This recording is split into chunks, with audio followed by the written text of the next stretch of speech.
All right, YouTube, we're back at it. So, sorry about the random video dump. I know it looked like I uploaded like 16 or 17 of them all at one time. I didn't, I promise. Anyway, YouTube sucks sometimes.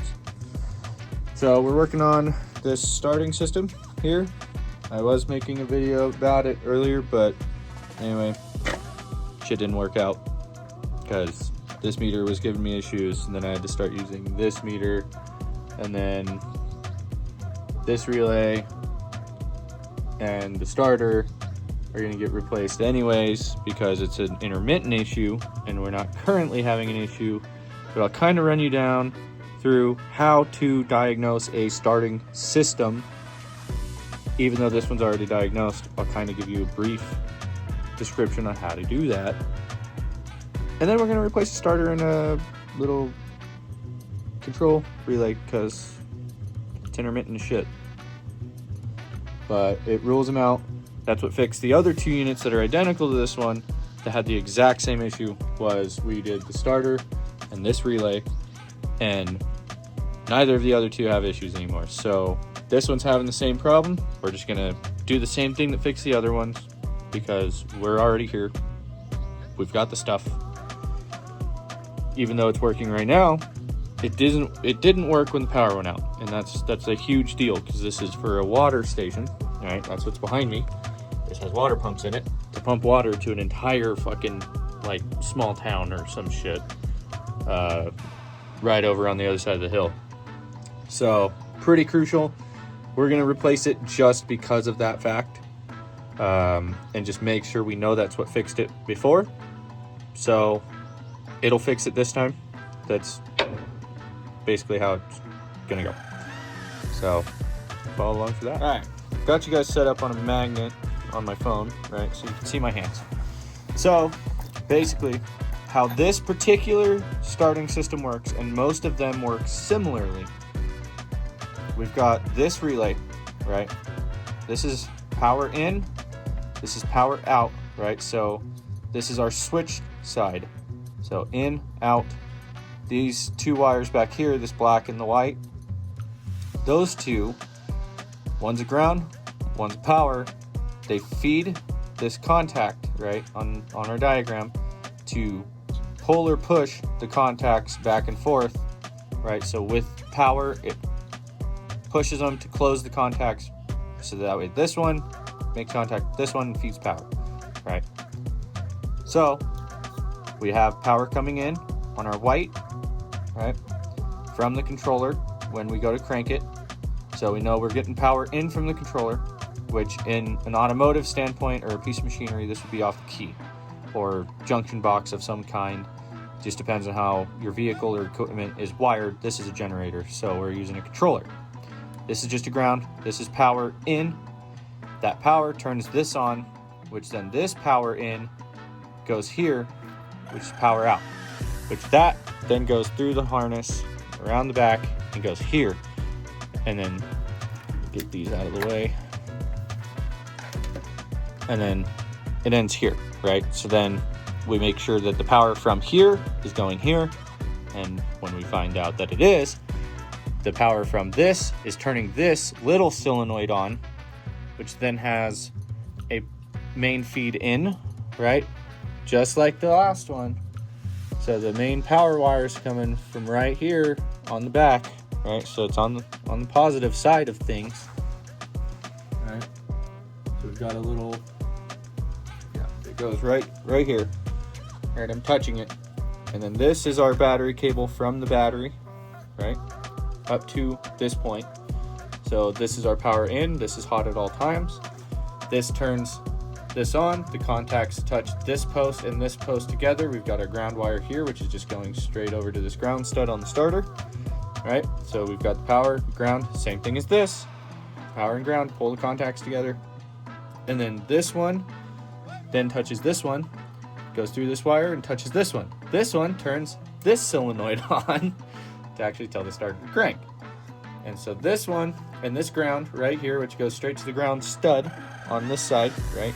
You can't really see it, but there's a ground stud here with a bunch of wires, right? So this ground and this power are pulling big contacts in this big boy tell the power from this post to go to this post down here, which then goes through this cable and turns the motor and engages the Bendix and, you know, makes the starter do starter things. And then once it cranks, there's a power off relay, which basically just shuts off power to this one, which then shuts off power to this one, and then that shuts power off to this one. Most systems won't have 3 stages. You'll have just a power into this. Maybe you'll have a slave solenoid, but most of them don't have a slave solenoid and a relay, right? But this one does. So that's how this system operates, right? So if you have power going in here, power and ground in, power in on your hot side, no power out on your hot side, relay's the problem. Boom, done. If you have power and ground, when you hit your start, you have power in, power out, but no power getting here, the wire is the problem, okay? So now we're getting power here and ground in here. If we have power here, no power out here, slave solenoid. If we have power in from the relay, power in here, ground in here, power out here, no power here, same thing, it's the wire. We have power here, and power here, ground over here, no power here. It's this solenoid that's attached to the starter and built in. If we have power, ground,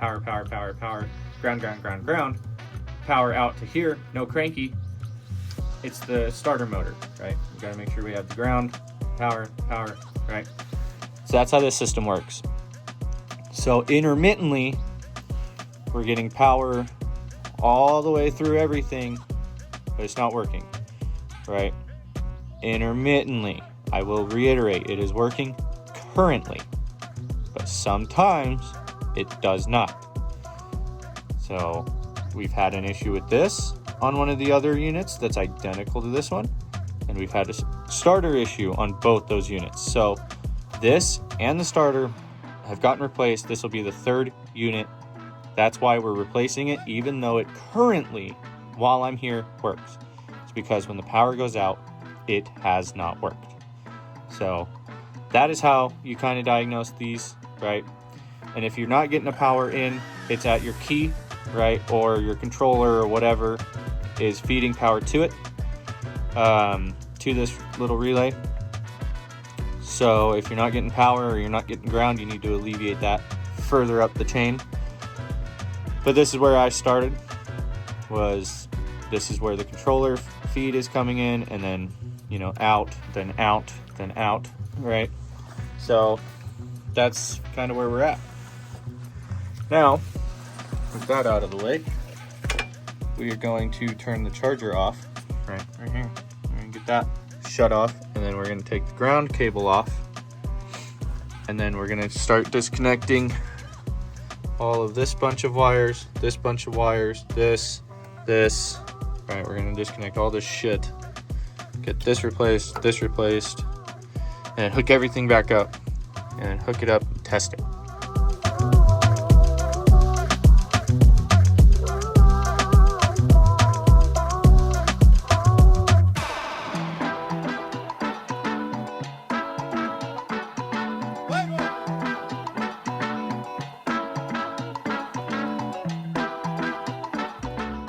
No, Perkins starters are nice and light. I don't know why you'd assume otherwise. Anyway, all right, when you're doing starter, you always want to verify your fucking parts, right?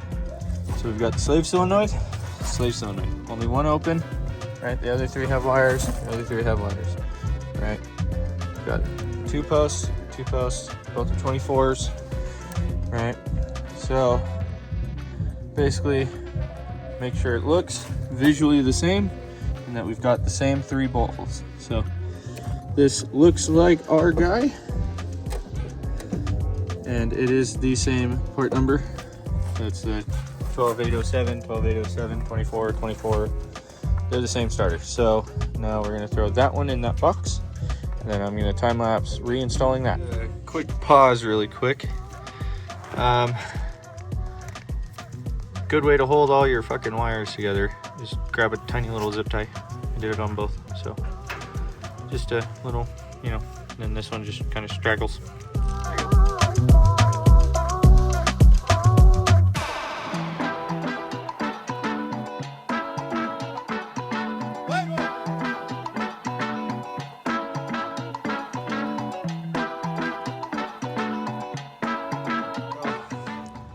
we found this really screwed up little eyelet.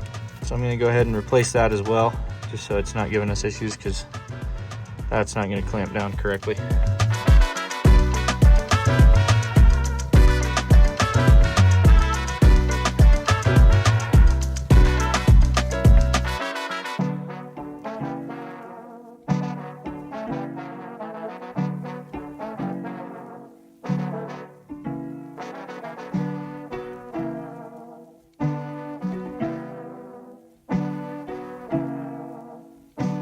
Alright, so we replaced the little control relay, and then the new starter had obviously the slave solenoid, the regular solenoid. We just put all the wires right back where they were on the old one. Make sure that everything says 24 volt, 24 volt, 24, 24, 24. Everything is at 24 volts. That's what this is, right? And then the whole time we were replacing everything, this ground, the main ground, not that ground. I mean, any of them works. You just break the circuit, but I prefer the main ground. Gets disconnected, right? So that was the first thing off, last thing on. You turn off your battery charger. If you have one, take off your ground cable before you touch anything electronic. Starting system, the ECM, anything electronic. I always just disconnect power. It's safer, make sure that it's, good. But then these gear wrench sets got the little 450 something piece set. Makes it really easy. But before we put this bracket on the right way, we're gonna crank it a couple times and just verify that it works. And over here I have this all open because I just gave every wire a little bit of a wiggle test, just made sure that nothing was loose or messed up, right? Kind of just looking for the start circuit, but without the diagrams it's kind of hard to tell, so I just went through every single one. Didn't find any loose, so this is all we're gonna do.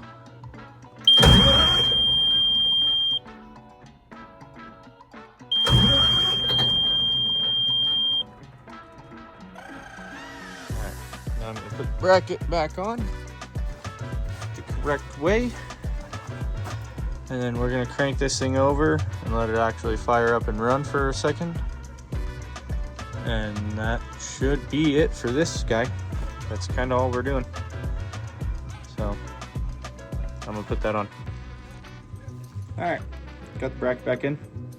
Starter's in, everything's turned back on and everything. Before we start and run this, since we're here, let's clean it up.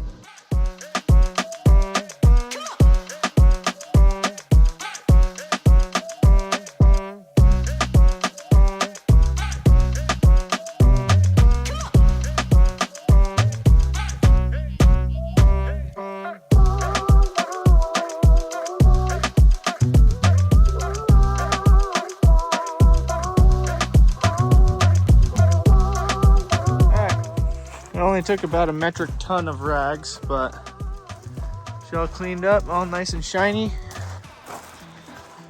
all the way around. I even got the top of the air filter, valve cover, all that shit. Got the batteries and charger, but the only thing I didn't get was this, because I have no idea why it's open or who left it open or what all this fucking shit is, but I ain't gonna fuck with it. Because I don't know. But let's get a start up on this guy and then we'll get out of here.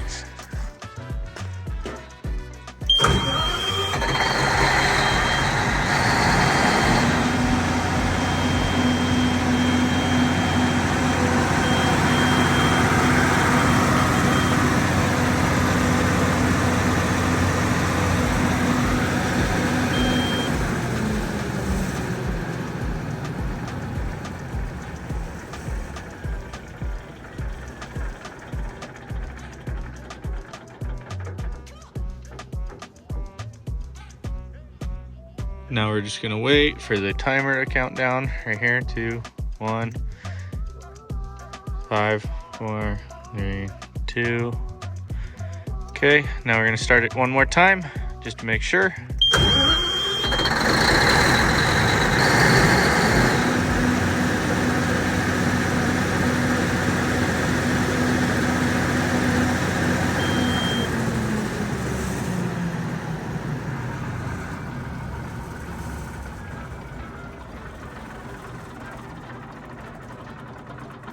Let it count down again before we put it in auto, just because, I don't know, I'm superstitious about it.